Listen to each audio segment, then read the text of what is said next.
Watching it, let's see if we can kind of see Jokic tries to get up really close, which is, sometimes when a player does that, and it looks like they almost bump knees. It's Jokic's first foul, and you saw right away, right after the contact, Davis came up hobbling a little bit. 13 points, 4 rebounds for Anthony Davis.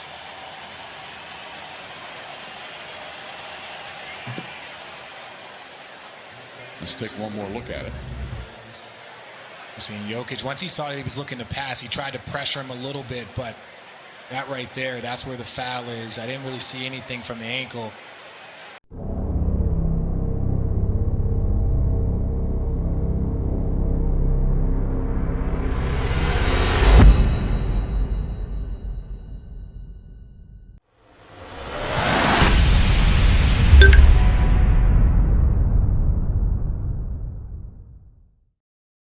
What is good, viewers? It is obvious to see that something is peculiar about the injury of Anthony Davis, but before I get into that, I will have to discuss the dip that Anthony Davis has took this season, and maybe it's because he isn't or wasn't healthy, and that could be a given, but Anthony Davis this season is currently averaging 22.5 points per game, 8.4 rebounds per game, 1.8 blocks per game on 53% shooting from the field.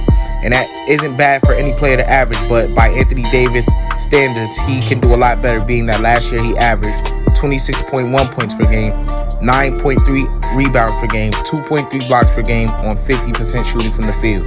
Also coming off a great playoff run, averaging 27.7 points per game, 9.7 rebounds per game, 1.4 blocks per game on 57% shooting from the field.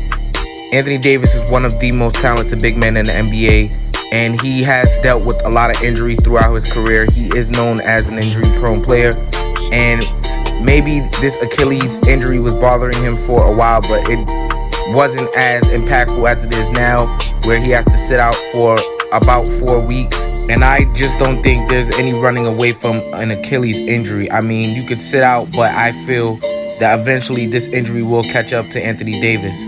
An Achilles injury is perhaps the worst injury you could have as an NBA player, but especially as a big man. And I don't think that the time period in which Anthony Davis spends out, I don't think that that will do anything significant on him not potentially re-aggravating this injury down the line. What's interesting to me is that Anthony Davis himself stated that the doctor said that his actual Achilles tendon is intact. It's just something on his Achilles that is bothering him. But comparing this to the Kevin Durant situation, Kevin Durant's doctor stated that he had an injury along the lines of a right calf strain. But when you watch him in that Houston series, you can clearly see that he's grabbing the back of his leg, indicating an Achilles injury. And when he played in the finals and he took a step against Serge Ibaka, he once again grabbed the same spot, which was indicating an Achilles injury.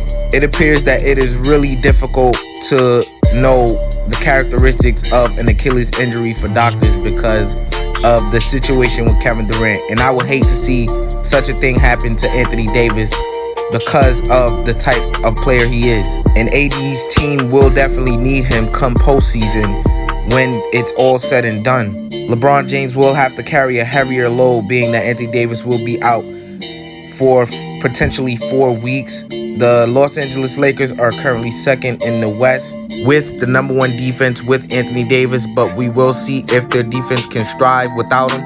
And when he returns, he will have to get back in a rhythm, and it's just gonna be, a difficult season for the Lakers. I don't think that they will be out of playoff contention, but it will be a difficult path to the playoffs for them, with Anthony Davis returning and having to get back in a rhythm, and for them having to get their chemistry back in line.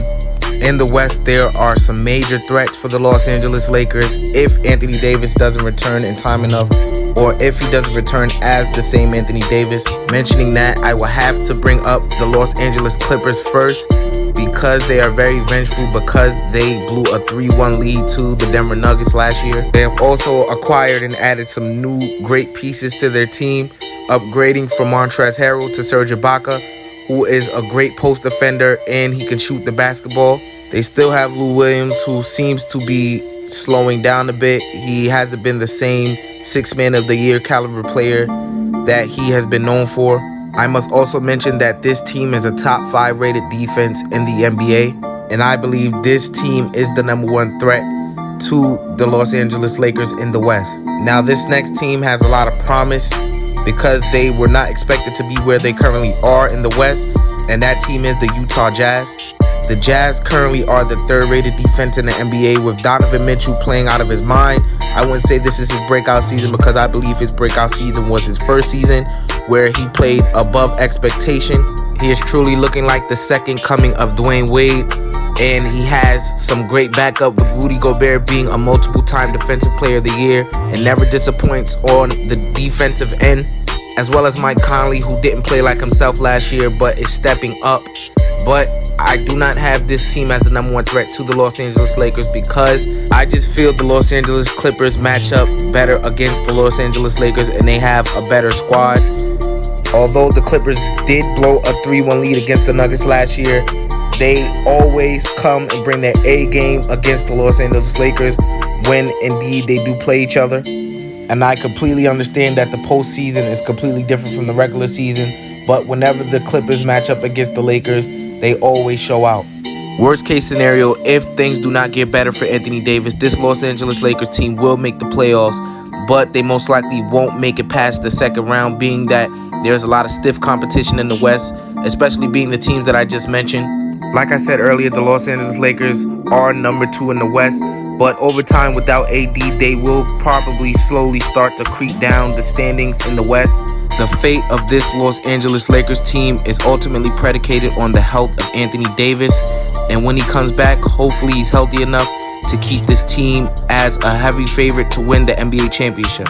That's pretty much it. There's a link in the description for my social media. Follow me on Facebook, Twitter, and Instagram. Thank you.